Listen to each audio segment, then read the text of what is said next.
when I look at that typewriter, I think of the stories that it could tell if it could only talk, stories that I had to type on a daily basis in the start of the mid-1980s.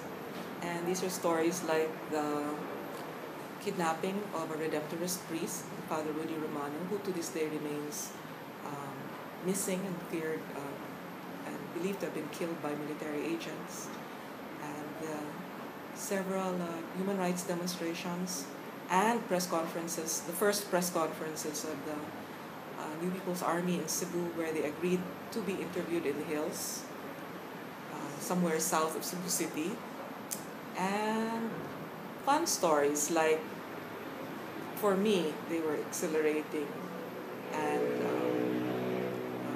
heartbreaking at the same time. If you covered a labor strike in the mid-90s, it would almost always end up in a dispersal. And you have images as varied as violent dispersal, which really makes you want to shout and cry at injustice. And you've had scenes also of childbirth on a picket line, where the child was actually called Striker because the parents had been in the picket line for weeks. And happier stories, like the final fall of the Marcos regime, the turning point in the EDSA revolution, where Cory Aquino was here, hidden in the Carmelite convent, and the reporters were all trying to look for her, at the same time knowing that we had to make a choice because it was unclear which way the revolution was, whether the revolution would succeed or not.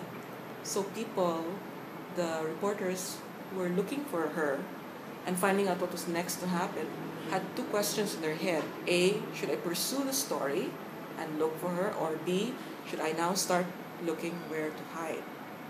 So fortunately for all of us, it turned out well, and it's part of history, just like that typewriter under glass.